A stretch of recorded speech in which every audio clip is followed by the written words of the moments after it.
الحمد لله الذي خلق الإنسان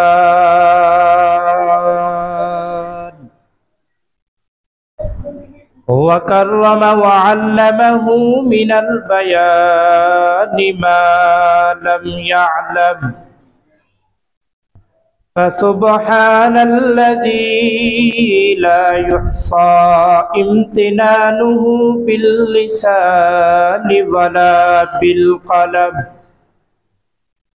ونشهد أن لا إله إلا الله وحده لا شريك له لا ضد له ولا ند له ولا مثيل له ونشهد أن سيدنا وسندنا وحبيبنا وحبيب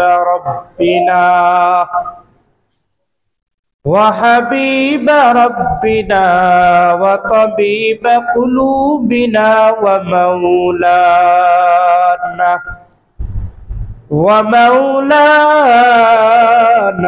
محمدا عبده ورسوله الذي أرسله الله تعالى بالحق بشيرا ونذيرا وداعيا إلى الله بإذنه وسراجا منيرا صلى الله تعالى وعلى آله وأصحابه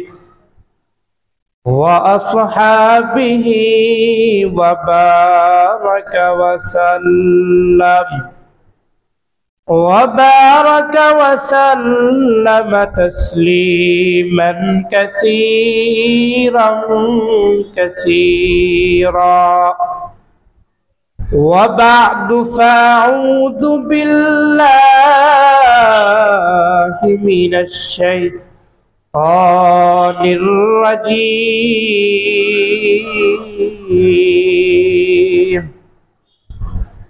بسم الله الرحمن الرحيم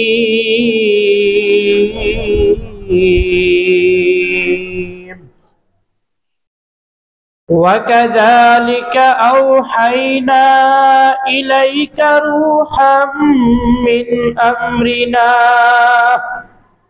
ما كنت تدري ما الكتاب ولا الإيمان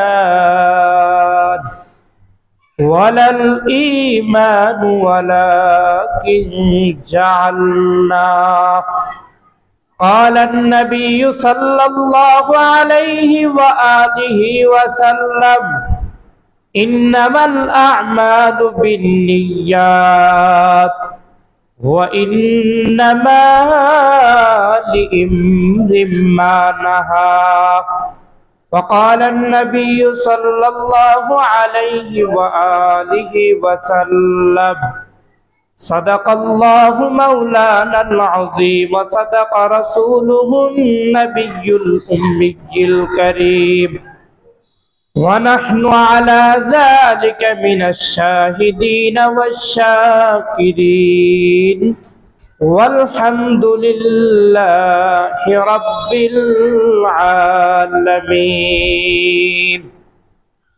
اللهم صل على محمد وعلى آل محمد كما صليت على إبراهيم وعلى آل إبراهيم إنك حميد مجيد اللهم بارك على محمد وعلى آل محمد كما باركت على إبراهيم وعلى آل إبراهيم إنك حميد مجيد رب اشرح لي صدري ويسر لي أمري واحلل عقدة من لساني يفقهوا قولي ربي زدني علما ربي زدني علما ربي زدني علما ربي يسر ولا تعسر وتمم علينا بالخير سبحانك لا علم لنا إلا ما علمتنا إنك أنت العليم الحكيم मैं दूर हूँ मजबूर हो ऐ सैयद आलो मैं दूर हूँ मजबूर हो ऐ सैयद आलो दीदार दिखाते नहीं आवाज सुना दो दीदार दिखाते नहीं आवाज सुना दो मैं दूर मजबूर हूँ ऐ सैयद आलो मैं दूर हूँ मजबूर हूँ ऐ सैयद आलो दीदार दिखाते नहीं आवाज सुना दो दीदार दिखाते नहीं आवाज सुना दो मोमिन जो फिदा नुक्श कफे बाए नबी हो मोमिन जो फिदा नुक्श कफे बाए नबी हो ज़ीर कदम आज भी आलम का खजीना हो ज़ीर कदम आज भी आलम का खजीना আলহামদুলিল্লাহ মুহতে মাহফিল শুভ উদ্বোধনী মাদ্রাসা আল্লাহ তাআলা বরকতপূর্ণ সময় বরকতপূর্ণ দিন শাবানের শেষ অগ্নি রমাদান মাস সামনেবর্তী আল্লাহ তাআলা বরকতপূর্ণ সময় একটা মাহফিল একটা মাদ্রাসায় শুভ উদ্বোধনী মাহফিল আল্লাহ তাআলা সবাইকে আসার বসার তৌফিক দান করেছেন শুকরিয়া আদায় করি আলহামদুলিল্লাহ আসলে মুফতি মাহফিল দোয়ার মাহফিল মাহফিল গুলা এই মার্কাজ গুলা একটা দোয়ার মসজিদ আল্লাহর নবী বলেন যারা বসে এদের জীবনের গুনাহ মাফ এখানে বসলে গুনাহ হয় না প্রত্যেকটা সেকেন্ডে প্রত্যেকটা সময় গুনাহ হয় না সেকেন্ডে সেকেন্ডে নেকি লেখা হয় এই বরকতপূর্ণ দামি মজলিসে সবাই বসতে পারে না আবার সবার ভাগ্যেও জোটে না আল্লাহ তাআলা যাদেরকে এনেছেন আল্লাহ তাআলা সবাইকে শোনার বসার তৌফিক দান করেন আমিন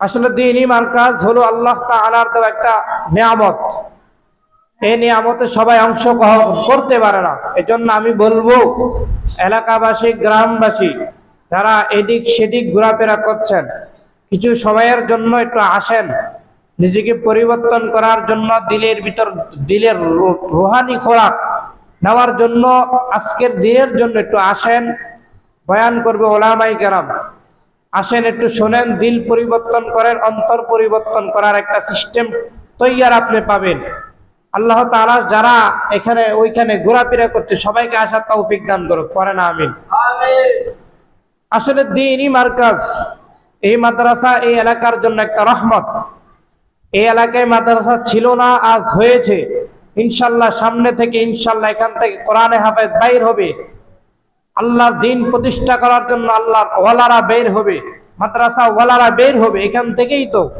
তাহলে মার্কাজের প্রতি আপনাদের মহব্বত থাকা লাগবে মার্কাজ কেন বয়ান কেন, মাদ্রাসা কেন?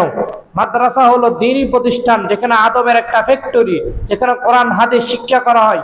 দুনিয়াতে সর্বপ্রথম শ্রেষ্ঠ জায়গা মাদ্রাসা। দ্বীনি মারকাজে দ্বীনি ভাবে কথা বলতে হয়, দ্বীনি ভাবে চলতে হয়। তাহলে দ্বীনি প্রতিষ্ঠান যে এলাকায় আছে ওইখানে দ্বীনি সম্ভব, ওইখানে আল্লাহ রহমত বেশি পড়বে। এজন্য যারা চলে আসবেন ইনশাআল্লাহ বরকত হবে, আল্লাহ বরকত দিবে। ঘোরাফেরা করে লাভ নাই।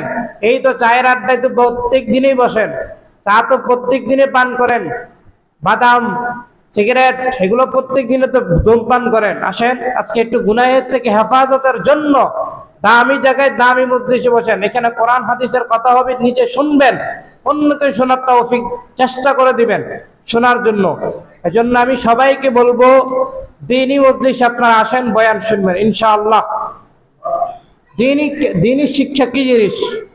দ্বীনি শিক্ষা দিয়ে আমরা বুঝলাম কি দ্বীন মানে কি? দ্বীন হলো আল্লাহর কোরআনের শরীয়ত মোতাবেক কথা চলা, মানা, নিজেকে পরিবর্তনের লাইনে আনা, শরীয়ত মোতাবেক জীবন পরিচালনা করা, নিজেকে চালানোর নামই দ্বীন। দ্বীন আবার বুঝবেন না যে রাত পোহালে দিন, এই দিন না, এটা আল্লাহর দ্বীনের কথা বলা হয়েছে। দ্বীনের কথা চললেই নিজেও দ্বীনের লাইনে যদি চলেন, শরীয়ত মোতাবেক যদি চলেন, তাহলে নিজেরও পরিবর্তন আসবেন, নিজের দিলকে আপনি গুনাহ থেকে বাঁচাতে পারবেন। দামি মজলিসের দামি কথা চলে। আল্লাহর নবী বলেন এই মজলিসগুলো এত পরিমাণ দামি, যারা এই মজলিসে যারা আসবে, এই দামি শুধু মজলিস না, এগুলা আল্লাহর দেওয়া জান্নাত, জান্নাতের বাগানে যারা ঢুকবে এরাই হলো দামি, যারা ঢুকবে না এরা দামি হতে পারে না। কারণ সবাইকে যদি বলা হয় এই এলাকার মানুষেরা আপনারা আসেন দামি মজলিসে বসেন, সবাই ঢুকতে চাবে না। যখন ওই দিকে যখন মানুষ দৌড়াতে থাকবে, তখন মানুষ বুঝবে এটার প্রতি কি পরিমাণ মহব্বত থাকা দরকার, কি পরিমাণ দামি ওই মজলিস। সবাই যদি জানতো তাহলে এখানে বড় বড় জায়গা দিয়েও মানুষ জায়গা দিতে পারতো না। মানুষ বোঝে না, এই জন্য মানুষ আসে না। মানুষ যদি জানতো এই জায়গায় কি হয়, এই জায়গায় আল্লাহর দ্বীনের কথা বলা হয়, এই জায়গায় নবীজির সুন্নতের কথা বলা হয়, নবীজির জীবন পরিচালনার কথা বলা হয়, এই জায়গায় আল্লাহর দ্বীনের সিফাতের কথা বলা হয়, মানুষ যদি জানতো তাহলে ঘোরাফেরা করতো না। এরা দামি জায়গায় এসে দামি বয়ান শোনার জন্য চলে আসতো, তাদেরকে বলা লাগতো না। এই আল্লাহর বান্দারা, এই এলাকার মানুষ, দামি জায়গায় আপনারা আসবেন, বয়ান শুনবেন। বয়ান আল্লাহর দেওয়া কোরআনের বিধান থেকে বয়ান করবে, কোরআন থেকে আপনাকে বয়ান করা হবে, নবীর সুন্নতের থেকে বয়ান করা হবে, নবীর হাদিস থেকে বয়ান করা হবে। এই মজলিসে আপনি আসেন, জীবনটারে পরিচালনা করিয়া বদলাইয়া পেলেন। এরে আল্লাহর বান্দারা, দ্বীন কি জিনিস? আল্লাহর নবীজির কাছে এক সাহাবাই গেলাম, বলে এ সাহাবা, ডাক দিয়া যায় নবীর কাছে, নবী আমার এক ভাই আপনার দরজা সারাক্ষণ ইলমের জন্য দৌড়ায়, একটা বাড়িতে একটা কাজও করে না, একটা কর্মও করে না। নবী আবার ডাক দিয়ে বলে হে সাহাবী, তুমি কি জানোনি এই যে তোমার ভাই আমার কাছে দ্বীনি শিক্ষা করে, এর দাম কতটুকু তুমি জানোনি? বলে না, জানিয়ে দেন না নবী। এবার নবী ডাক দিয়ে বলে হে সাহাবা, এই তোমার এই ভাইয়ের এত পরিমাণ দাম, এই যে আমার থেকে দ্বীনি ইলম অর্জন করে, এই দ্বীনি ইলম অর্জন করার কারণে তুমি যে কাজকর্ম করো, তোমার জীবনটা পরিচালনা করো, আল্লাহ তোমার ওই দ্বীনি ভাইয়ের জন্য দ্বীনি ইলম অর্জন করার কারণে আল্লাহ তোমার ঘরে রহমত দিয়া দিলেন। এত পরিমাণ সম্মান, এত পরিমাণ দামি। এবার কি বুঝলেন? আমি আপনাকে বলিনি আপনার সন্তান আপনি স্কুলে পড়ান, আমি বলিনি আপনি মাদ্রাসায় ভর্তি করাইয়া দেন, আপনি স্কুল থেকে সরাইয়া দেন না। আমি আপনাকে একটা ঘোষণা দিয়ে গেলাম, আমি আপনাকে জানাইয়া গেলাম, আপনার এলাকার সন্তান হিসেবে, আপনার ছোট ভাই হিসেবে, আপনার ভাতিজা হিসেবে আমি জানাইয়া দিলাম, এই এলাকার মানুষ, আপনার সন্তানকে আপনি প্রাথমিক শিক্ষা কি দেবেন? প্রাথমিক শিক্ষা আপনি স্কুলে পাঠাবেন না, সাবধান। যদি স্কুলে পাঠান, ওই সন্তান আল্লাহর দেওয়া ফরজ বিধান থেকে বঞ্চিত হয়ে যাবে। আল্লাহর নবী বলে তালাবুল ইলমি ফরিদাতুন আলা কুল্লি মুসলিম, দ্বীনি ইলম অর্জন করা প্রত্যেকটা মুসলমানের উপর ফরজ। বলেন ফরজ কি বিধান? এটা আল্লাহর দেওয়া বিধান। এই ফরজ বিধান আপনার মানাই লাগবে। সন্তানটারে প্রাথমিক শিক্ষা দিবেন কোরআন শিক্ষা দেওয়ার জন্য। সন্তানটারে ফজরের পরে ফজরের সময় উঠাইয়া বলবেন, বাবা যাও চলো দুইজনে মিলিয়া ফজরের সালাত আদায় করি। ফজরের সালাত আদায় করিয়া সন্তানটাকে পাঠাইয়া দিবেন মক্তবে, মক্তব থেকে মাদ্রাসা, মাদ্রাসা যখন দ্বীনি কিছু শিখে যাবে তখন আপনি মঞ্চে স্কুলে দিবেন, এটা বাধা নাই। কিন্তু আপনার প্রাথমিক শিক্ষা আপনার সন্তানকে দ্বীনি শিক্ষা দিবেন। দ্বীনি শিক্ষা যদি দেন তাহলে সন্তান মানুষ হবে, সন্তানটা দামি হতে পারবে। কারণ এই পর্যন্ত হাজার হাজার হাজার হাজার আলেম, হাজার হাজার হাফেজ, এত পরিমাণ উলামায়ে কেরাম, আজ পর্যন্ত একটা নজির নাই যে কোন আলেমের বাবা বৃদ্ধাশ্রমে নাই। এমনও হাজারো হাজার শিক্ষিত আছে যাদের বাবা মাদেরকে বৃদ্ধাশ্রমে রেখে আসে। এর কারণ কি জানেন? এর কারণটা হলো তিনি শিক্ষার অভাব। দ্বীনি শিক্ষা দেন, সন্তানটাকেও দেন। আপনার নাতিন আছে, নাতিনটারও ভর্তি করাইয়া দেন। নাতি আছে, আরো আপনি দ্বীনি শিক্ষার ভিতরে ভর্তি করাইয়া দেন। আপনি শুধু ভর্তি করার জন্য বলি নাই, শুধু ভর্তি করার শুধু কথা বলে না, এখানে শিক্ষা দেওয়ার জায়গা। শিক্ষা নেবে সন্তান, আপনার সন্তান শিখে মানুষকে শিক্ষা দিবে, আপনাকে শিক্ষা দিবে, আপনার সন্তান আপনার মেয়েকে ছেলেকে সবাইকে শিক্ষা দিবে। এরে আল্লাহর বান্দা, এই দ্বীনি মার্কাজগুলো প্রতিষ্ঠা যতদিন চলবে না, দ্বীনি মার্কাজের ভিতরে যতদিন পর্যন্ত মনোযোগ থাকবে না, ততদিন পর্যন্ত কামিয়াবের লাইন দেখবেন না। সমাজ পরিবর্তন হবে, সমাজ বড় হবে, সমাজের মানুষ এক এক করে বড় বড় দালান করবে, সমাজের মানুষ বড় বড় বড় লোক হতে পারবে, কিন্তু সুশিক্ষিত সন্তান জীবনও পাওয়া যাবে না। বলে কেন?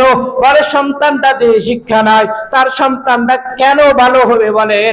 আপনি বলেন, আমাকে জবাব দেবেন। প্রাথমিক শিক্ষা দিলে আপনার কোরআন সন্তান কোনো কোরআন পড়তে পারবে না, একটা হাদিস পারে না, সূরা পারে না, অথচ এখনো দেখা যায় সন্তানগুলো নামাজ পড়তে যায়, নামাজি কি পড়ে নিজেও জানে না, সূরা কি এটাও পারে না, সূরা শুদ্ধ করেও পারে না। একমাত্র কারণ দ্বীনি শিক্ষার অভাবের কারণে। দ্বীনি শিক্ষা এমন একটা দামি। এই বান্দারা, এই আল্লাহর বান্দারা, এই এলাকার মানুষ সন্তানটারে দ্বীনি শিক্ষা দিয়ে পরিবর্তন নিজে হয়ে যান।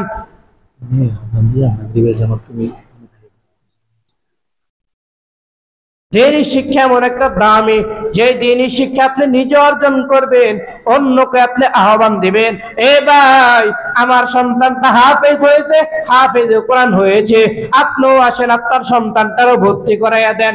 এও আপনার কোরআন শিক্ষা দিবে, আপনারা সুন্দর করে পরিচালনা করবে, এত পরিমাণ দামি হয়ে যাবে। আল্লাহর নবী বলে, একজন কোরআন শিক্ষা দেওয়ার মা বাবা কত দামি জানেন? এরা জান্নাতে যাওয়ার আগে 10 জন দামি দামি মানুষকে নিয়ে নূরের টুপি পরাইয়া জান্নাতে নিয়ে যাবে, এত পরিমাণ দামি। এরে আল্লাহর গোলাম, এই দামি জায়গাটা আপনারা কেন মিস করবেন? দামি জায়গায় আপনার দামি ভাবে হয়ে যাবেন। তাকাইয়া দেখেন, ছেলেও নামাজ পড়ে না, সন্তানের বাবাও পড়ে না। বলে কেন?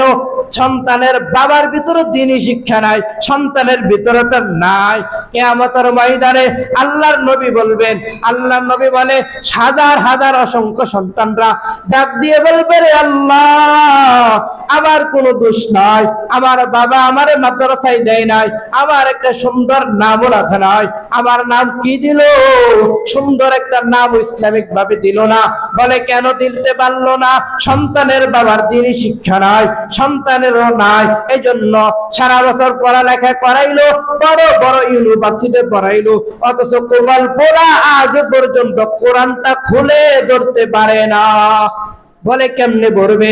খোলার স্টাইলটাই তো জানে না, কিভাবে খুলবে, কিভাবে শুরু করবে, আউযুবিল্লাহটাও পারে না, বিসমিল্লাহটাও শুদ্ধ করিয়া পারে না।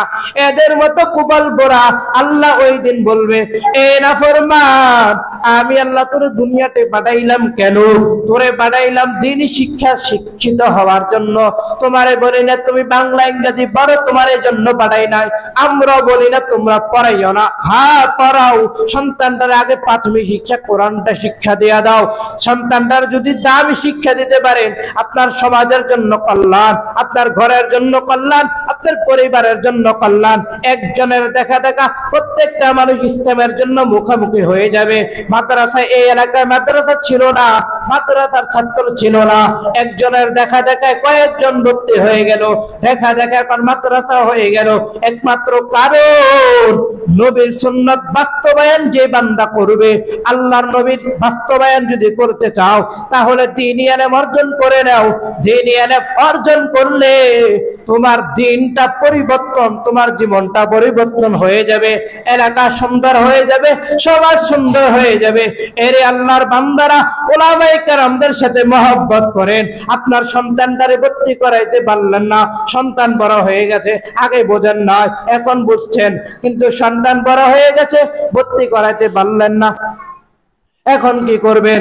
এবার আপনার এক নম্বর কাজ, সন্তানদেরকে আপনার নামাজের বলেন, নামাজের কথা দাওয়াত দেন, নামাজের কথা বলেন, বাবা নামাজে যাও, সব কাজ বাদ দিয়ে আগে নামাজ, তারপরে সব কাজ করিও। সন্তানটারও নামাজের দাওয়াত দেন। আপনি উলামায়ে কেরামদের সাথে মহব্বতের সম্পর্ক করান। উলামায়ে কেরামদের সাথে সম্পর্ক করাইলে দামি দামি যেতে পারবেন। আল্লাহর নবী ওই কিয়ামতের ময়দানে নবী বলেন, যারা উলামায়ে কেরামদের সাথে সম্পর্ক রাখবে এরাও দামি। যারা নবীদের উম্মত হিসেবে যাবে, আল্লাহর নবী বলেন, যারা মাদ্রাসায় পড়ুয়া ছাত্র পড়াইতে পারবে এরাও দামি। আর যারা সম্পর্ক রাখবে, হক্কানি আলেম, হাফেজ, এদের সাথে সুন্দর ব্যবহার করবে, মহব্বত করবে, দিল থেকে দোয়া যাবে। এদের থেকে যদি দোয়া নেন তাহলে আপনার দিল পরিবর্তন হবে, আপনার জীবনটা সুন্দর করে পরিচালনা করতে পারবেন। এরে আল্লাহর বান্দারা, উলামায়ে কেরামদের সাথে মহব্বতের বন্ধনে জড়াইয়া যান, উলামায়েদের সাথে সম্পর্ক করান, তাহলে আপনার জীবনটা সুন্দর হতে থাকবে, গুনাহের থেকে আপনি বেঁচে যেতে পারবেন। উলামায়ে কেরামদের সাথে মহব্বতে যখন থাকবেন তখন আপনার খারাপ কিছু ভালো লাগবে না, আপনার শুধু নেকের কাজ ভালো থাকবে। কারণ আপনার একজন বন্ধু বানাইতে পারলেন, উলামায়ে কেরাম আপনার বন্ধু বানাইতে পারলেন, আলেমকে আপনি বন্ধু বানাইলেন। এই জন্যই আল্লাহ আপনার ওই দিন কিয়ামতের দিন যদি আপনি বিপদে পড়ে যান, আল্লাহ ডাক দিয়ে বলে, এ আমার ফেরেশতারা খবর নাও, এ বান্দার কোনো নেক আছে কিনা, নাই। এবার ফেরেশতারা ডাক দিয়ে বলবে নাই। এবার ফেরেশতারা ডাক দিয়ে বলবে, আল্লাহ, এই আল্লাহর বান্দার একটা ভালো একজন উলামায়ে কেরামদের সাথে সম্পর্ক ছিল, বন্ধুত্ব ছিল, ভালো ভালো সম্পর্ক ছিল। এবার আল্লাহ বলবে, এই ফেরেশতারা শুনে নাও, এই বন্ধুর কারণে, উলামায়ে কেরামের সাথে সম্পর্ক থাকার কারণে এরা তুমি জান্নাতে যাওয়ার সুযোগ করে দাও। নবী বললেন, তুমি সুন্নতের সাথে মুলাকাত করো, উলামায়ে কেরাম সন্তানকে ভর্তি করাও, না থাকলে না পারলে এবার তুমি উলামায়ের সাথে সম্পর্ক করাও। এও যদি না পারো তাহলে মহব্বত করো সন্তানদের সাথে, যারা ছাত্র, যারা ছোট ছোট। তাহলে আল্লাহর বান্দারা, কি বুঝাইতে পারলাম, কি বুঝাইতে চাইলাম? উলামায়ে কেরামদের সাথে সম্পর্ক করান, সন্তানদেরও দ্বীনি শিক্ষা দেন। এই সন্তান কখনো খারাপ হবে না, এই সন্তান কখনো মাকে গালি দিবে না, বাবাকেও গালি দিবে না। আজকে তো দেখা যায়, মায়ে যদি কথা বলে তাহলে কথার আগে চোখ আগ্রাইয়া দে, কথা বলার আগে সন্তান গালি দেওয়ার জন্য প্রস্তুত হয়ে যা। মায়ে যদি কথা বলে, বাবাই যদি কথা বলে, এরা মনে হয় মা বাবাকে আঘাত করবে। এই পরিণতি, এই পরিস্থিতি কেন বাইর হইল? একমাত্র কারণ দ্বীনি শিক্ষা অভাব। দ্বীনি শিক্ষা যদি আপনি দিতেন তাহলে আপনার সন্তান কোশ্চিনকালেও আপনার সাথে খারাপ ব্যবহার করতো না, খারাপ ব্যবহারের কাছেও যেত না। কারণ আপনার সন্তান খারাপ কাজ করলো কেন? দ্বীনি শিক্ষা না থাকার কারণে। তাকাইয়া দেখেন, যারা বলেন উলামায়ে কেরাম মাদ্রাসায় ভর্তি করাইলে আমার সন্তান বড় কিছু করতে পারবে না, আমার সন্তান কিছুই করতে পারবে না, বড় হবে ঠিক, টাকা ইনকাম করতে পারবে না। এরে বোকা, তুমি জানো না, এই আল্লাহর বান্দারা তাকাইয়া দেখেন আলেমদের কি পরিমাণ সম্মান।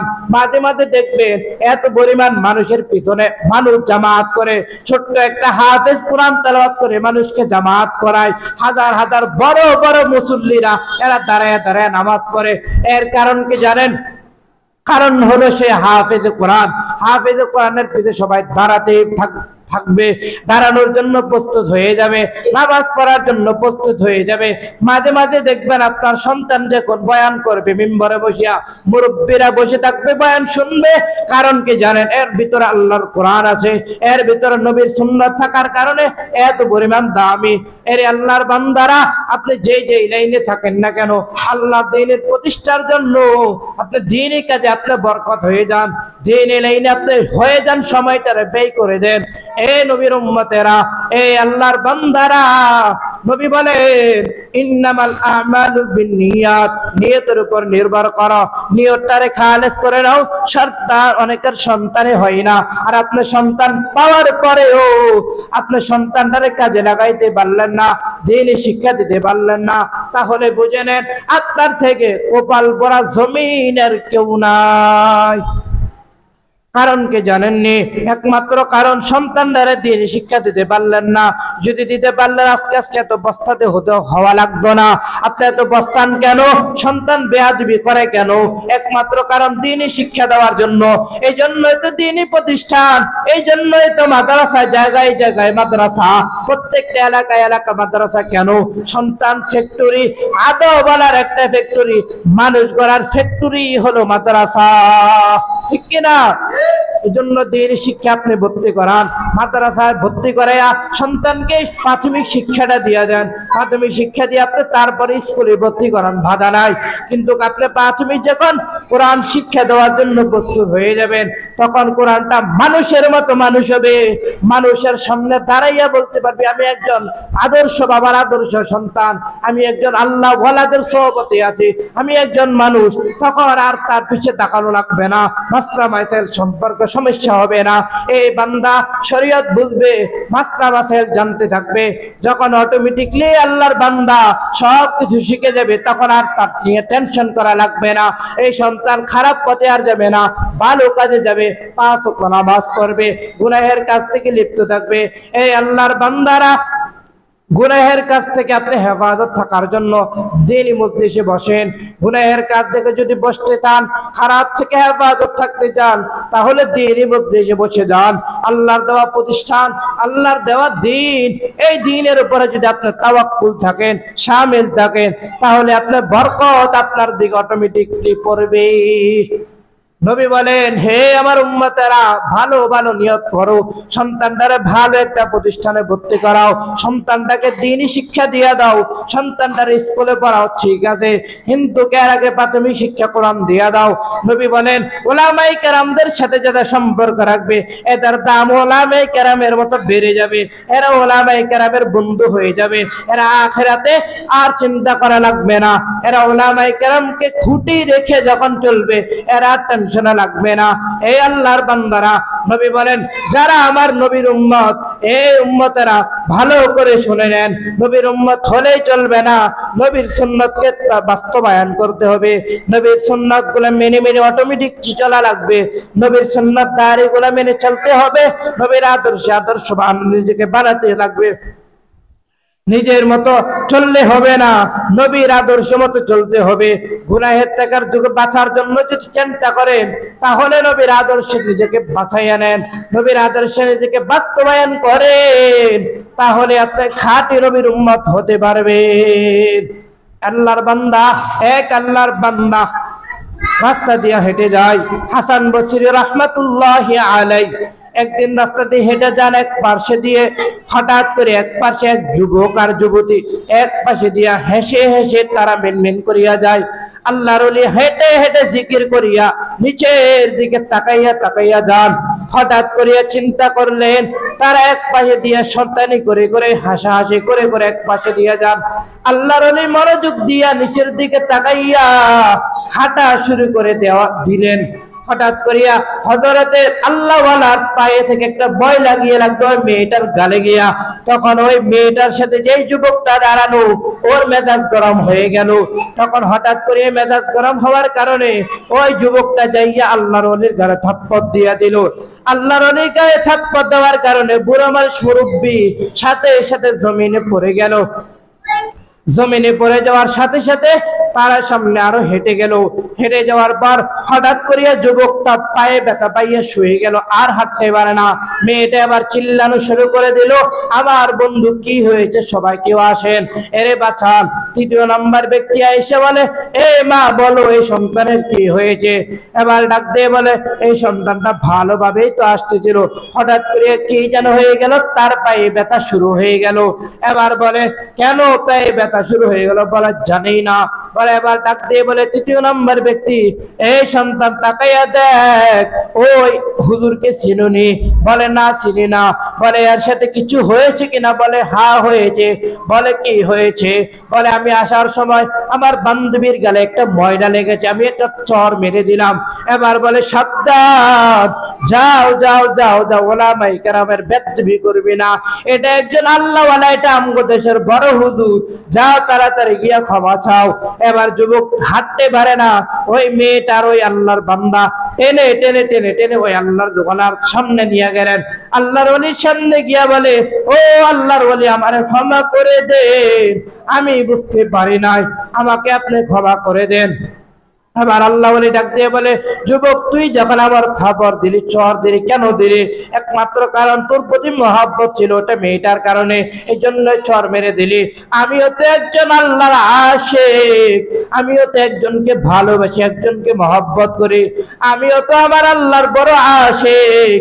এই বান্দা তুই যখন আমার চর মেরে দিলি, তখন আমার আল্লাহ সহ্য করতে পারে নাই, না সহ্য করিয়া পারিয়া তোরে এই জন্য তোরে আল্লাহ ব্যবস্থা করে নিল। এই আল্লাহর বান্দা, এই ঘটনা দিয়ে কি বুঝাইতে চাইলাম? একমাত্র কারণ কি জানেন? ওলামায়ে কেরামদের সাথে বেয়াদবি করবেন না, আলেমদের সাথে খারাপ মূলক আচরণ করবেন না, হক কিংবা ছোট কিংবা বড়। আলেম তো আলেমই, নবীর ওয়ারিস, নবীর ওয়ারিস, তারা হলো নবীর উত্তরসূরি। এদের সাথে বেয়াদবি করা মানে নবীর সাথে বেয়াদবি করা। আলেমের কি পরিমাণ সম্মান আপনি জানেন? ওলামায়ে কেরামের কি পরিমাণ মর্যাদা আপনি জানেন না? যদি জানতেন, কোশ্চেন কালো আলেমের সাথে বেয়াদবিমূলক আচরণ করেন না। যারা আলেমের সাথে বেয়াদবি করো, তারা শুনে নাও, আলেমের সাথে বেয়াদবি করলে তুমি নিজেই না, তোমার টোটাল ফ্যামিলিটাই ধ্বংস হয়ে যাবে। কত হাজার হাজার হাজার হাজার পাগল রাস্তায় হাঁটে, বলে ইংলিশে কথা বলে, আরবিতে কথা বলে, তাকাইয়া দেখেন এরা আসলে পাগল না, এর একমাত্র কারণ কোন মুরব্বীর সাথে বেয়াদবি করেছে, বা কোনো শিক্ষকের সাথে বা কোনো আলেমের সাথে বেয়াদবি করার কারণে তাদের এই হালাত। তাহলে একমাত্র কারণ, ওলামায়ে কেরামের সাথে বেয়াদবি করা যাবে না, ওলামায়ে কেরামের সাথে আঙ্গুল তুলে কথা বলা যাবে না, বিনয়ী হতে হবে। বিনয় হলে আপনার নিজেও দামি হতে পারবেন। আপনি আদমওয়ালা হয়ে যান, বিনয়ওয়ালা হয়ে যান, আপনাকে মানুষ সম্মান করবে। যতই বিনয় হবেন, যতই আদমওয়ালা হবে, ততই আপনার ইজ্জত বাড়বে, আপনার সম্মান বাড়বে। এর আল্লাহর বান্দারা, কি ভাবলেন, কি বুঝলেন? দুনিয়াটা থাকার জায়গা না। এই দুনিয়াতে আপনি কয়দিন থাকবেন? কয়দিন বাহাদুরি, কয়দিন ক্ষমতা, কয়দিন শরীরের জোর, কয়দিন শরীরের শক্তি, আর কিছুদিন পরে তো দেখবেন শরীরের ক্ষমতাও থাকবে না, সব কিছু নাই হয়ে যাবে। কত মানুষ আজকে চিন্তা করে দেখেন, গতকালকে রাতেও তো কত মানুষ মারা গেল, এরা আজকে দুনিয়ায় নাই, এরা দুনিয়ার সূর্যটাও দেখে নাই, চাঁদটাও দেখতে পারে নাই, এদের সৌভাগ্য হয় না, এই জন্য দেখতে পারে না।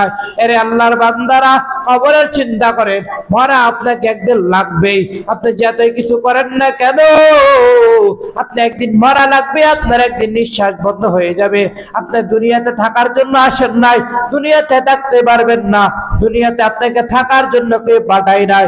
এজন্য বলবো, আসেন গুনাহের কাজ থেকে বিরত থেকে নিজেকে আল্লাহর ওয়ালাদের সাথে গুনাহ থেকে বাঁচার জন্য তুমি